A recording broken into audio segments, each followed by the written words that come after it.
The first time many visitors see Bern, they are stunned by the beauty of its setting.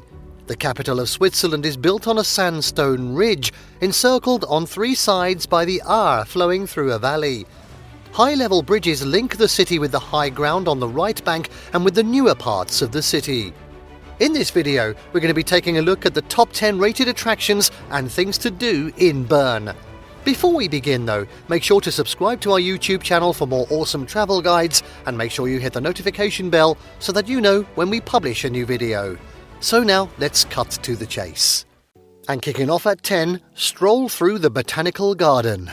The beautiful Botanical Garden is not to be missed. It will impress even those that might not think they are interested in plants and flowers.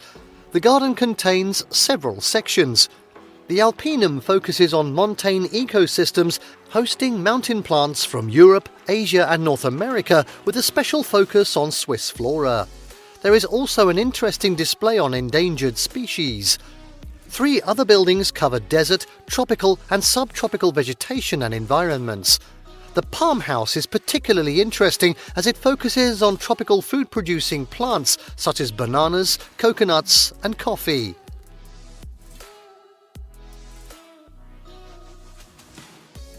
Next up, at 9, check out the town's ancient fountains. Scattered about the old town are a number of ancient public fountains installed in the 16th century. The fountains were topped with statues of ideas or biblical scenes such as Samson killing a lion. Others still sport statues praising the power of Bern, such as the Zaringerbrunnen and the Laufbergbrunnen. These fountains replaced wooden ones at a time when the city was rapidly gaining wealth. There are 100 fountains. 11 retain the original statues and all are carefully maintained and frequently repainted. And yes, the water is still potable.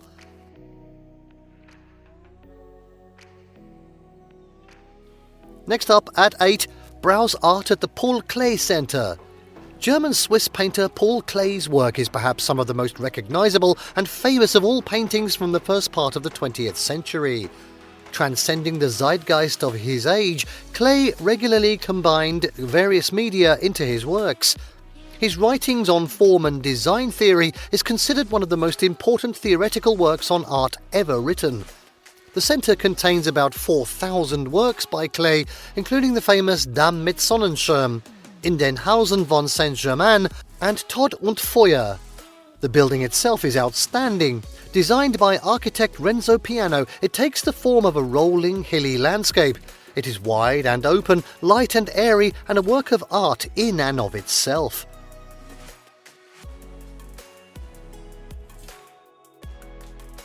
At 7 now, admire the clock tower. The 800-year-old clock tower is one of Bern's most famous landmarks and is well worth the visit. Just above the Western Gate Tower in the old section of town, this 23-metre tower is decorated with an immense astronomical clock. Beginning at just 3 minutes before every hour, a circus of mechanical creatures, the Fool, the Knight, the Rooster, the Piper and more, come out to put on a little show. Sounds like my family. Inside, you can see the popularity of this ancient structure from the 130 worn stone steps. Visitors are welcome to climb to the observation platform, which sports some impressive views. Guided tours are excellent and informative. On now to 6. Discover the Berner Münster. Perhaps the most famous building in Bern, the Berner Münster is also known as the Bern Cathedral or the Cathedral of St. Vincent. The cathedral is Switzerland's largest church from the late Middle Ages and played a vital role in the overall development of the city's architecture.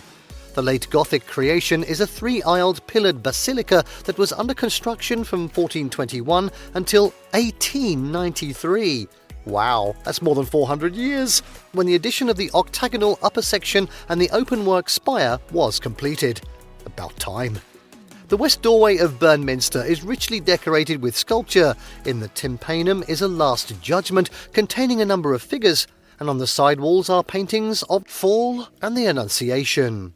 The nave and the choir of Bern's St. Vincent Minster have reticulated vaulting with fine 16th century coats of arms. The finely carved choir stalls were the first Renaissance work of art in Bern. In the apse are a Gothic font and beautiful stained glass.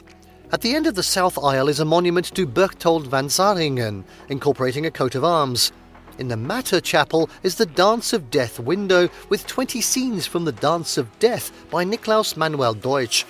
There is a magnificent Baroque organ with 5,404 pipes, really, and fine modern stained glass in the south aisle. From the tree-planted Bern Münster terrace there is an attractive view into the Aare Valley. And if you can make it up the 254 steps of the tower, the views of the city are outstanding, especially on a clear day when the Alps appear as a backdrop.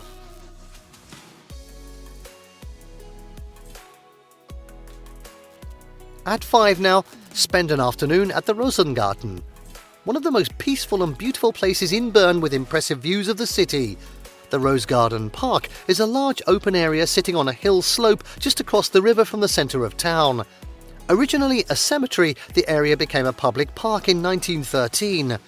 It was redesigned in the late 1950s and now sports more than 200 types of roses and another 200 species of irises, azaleas and rhododendrons. There is also a large, splendid pond, a pavilion, restaurant and picnic areas.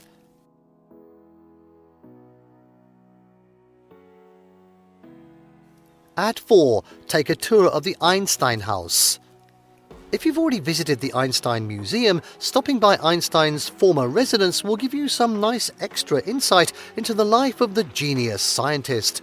Einstein lived at this second-floor apartment with his physicist wife Mileva Maric and their son Hans between 1903 and 1905.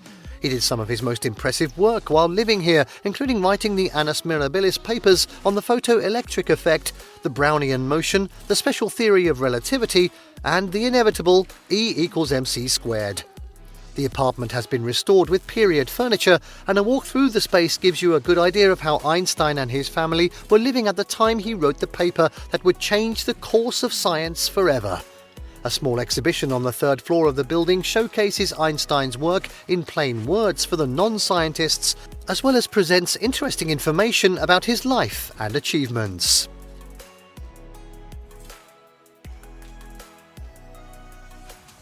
At 3, visit the Einstein Museum and the Historical Museum of Bern. Housed in a 130-year-old André Lambert-designed building based on 15th century castles, the Historical Museum of Bern combines with the Einstein Museum to form the second largest museum in Switzerland. Displays encompass more than 500,000 objects dating from the Stone Age through the Celts, Romans, Middle Ages, Napoleonic era and into the 19th and 20th centuries. Objects from Alpine Stone Age burials are as impressive as 15th century Flemish tapestries and the famous Königsfelden diptych painted for the King of Hungary. The Einstein Museum is focused on the life of the great scientist, demonstrating how he lived through dozens of old films, original objects and letters.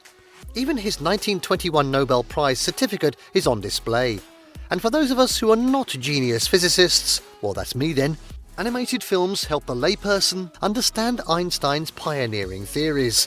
The museum is found on the Helvetiaplatz, just across the Aare from the Old Town.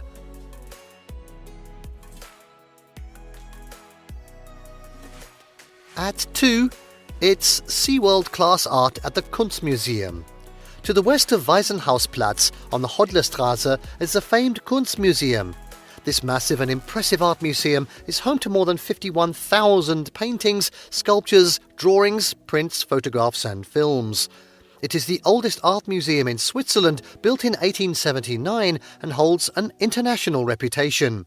The collection comprises art from the Italian Trecento, Swiss art since the 15th century, and international painting from the 19th and early 20th centuries, with particular focus on Paul Klee, Wassily Kandinsky and Pablo Picasso.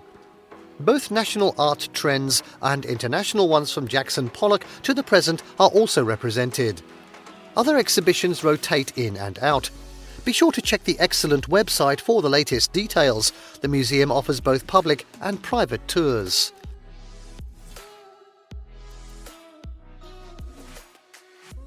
And finally, at number 1, stroll through the Old Town. The Old Town of Bern is more than worthy of its status as a UNESCO World Heritage Site. Situated on a cliff, surrounded on three sides by the stunning aquamarine waters of the Aare River, the old town has preserved much of its medieval character. The streets are cobbled and bordered by covered arcade sidewalks that snake on for miles. On the lower levels of the buildings are shops, cafes, bookstores and restaurants, while the upper floors are apartments. This old area is where many of the best places to visit and things to do are located, including all of the bridges across the Aare, public fountains, old statues, towers and the famous clock tower. Several days can be passed quite happily just strolling around the old town.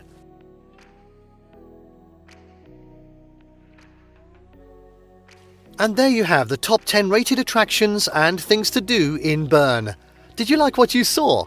Let us know in the comments down below. Share this video with your friends and don't forget to subscribe to our channel for more fantastic travel guides. See you next time.